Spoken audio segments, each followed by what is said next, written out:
Friday, March 10.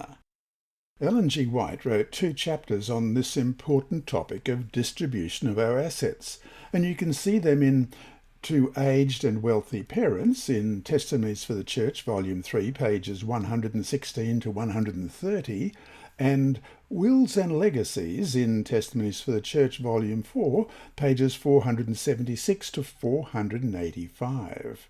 Today, however, there is also a section that discusses estate planning in Counsels on Stewardship, pages 323 to 335. She also wrote that which many propose to defer until they are about to die, if they were Christians indeed, they would do while they had a strong hold on life. They would devote themselves and their property to God, and while acting as his stewards, they would have the satisfaction of doing their duty. By becoming their own executors, they would meet the claims of God themselves, instead of shifting the responsibility upon others. That's from Testimonies for the Church, Volume 4, page 480. What does she mean by becoming their own executors?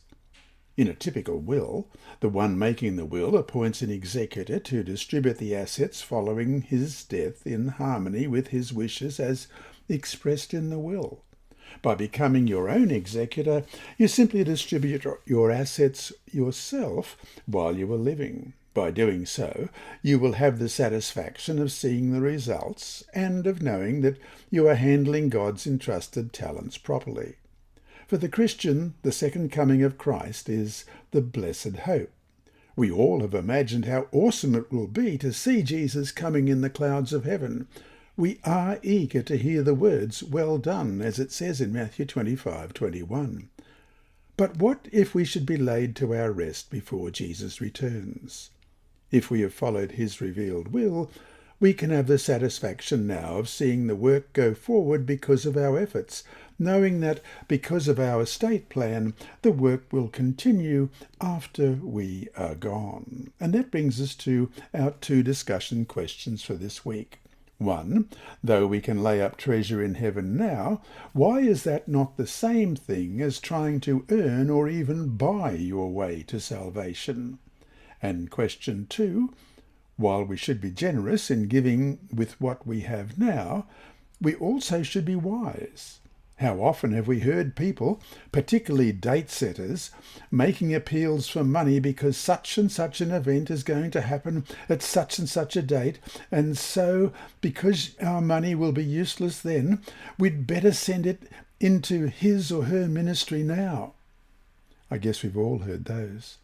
How can we learn to discern between this trickery and legitimate ways that we can use our money even now for the cause of God? And now it's time for our mission story for this week, read by my niece Sibylla, who, like me, is also a volunteer. Thank you, Sibylla.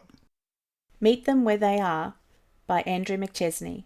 Simo Vekavuri, a retired pastor, sensed an inner voice inviting him to keep on walking after he arrived at a lake crowded with sunbathers and swimmers in Finland.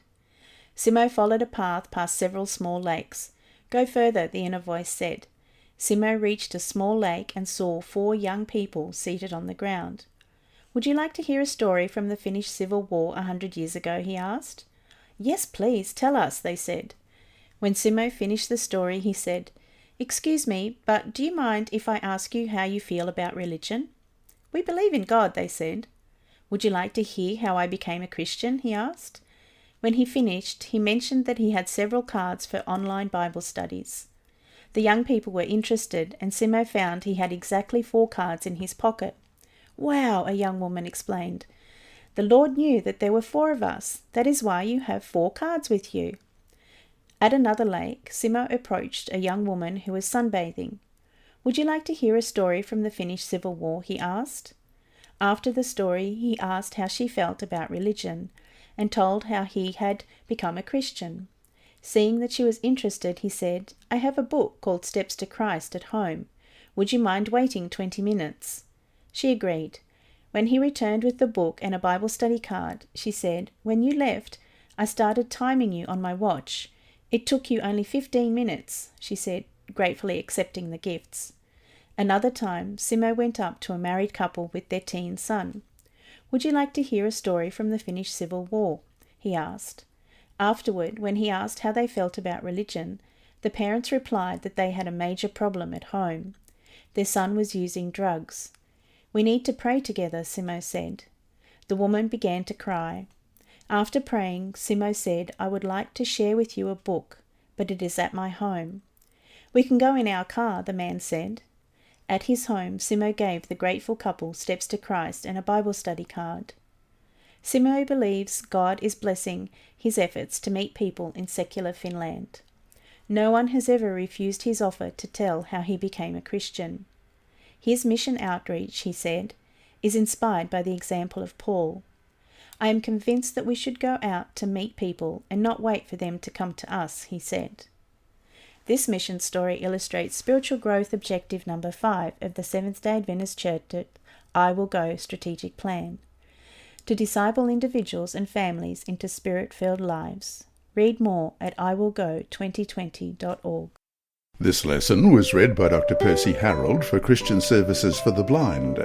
Sponsored by the Sabbath School Department and distributed through Hope Channel Australia, this podcast is also redistributed by Hope Channel Germany, Christian Record Services for the Blind. It is also available on SoundCloud and through multiple podcast distributors, including Apple iTunes. And you can listen and watch at the same time on YouTube. Remember, God is always faithful. And here is a disclaimer. Contents of these lessons are not intended to be financial advice, but is general commentary based on biblical principles. The reader is encouraged to seek competent professional advice which will suit their particular personal situation.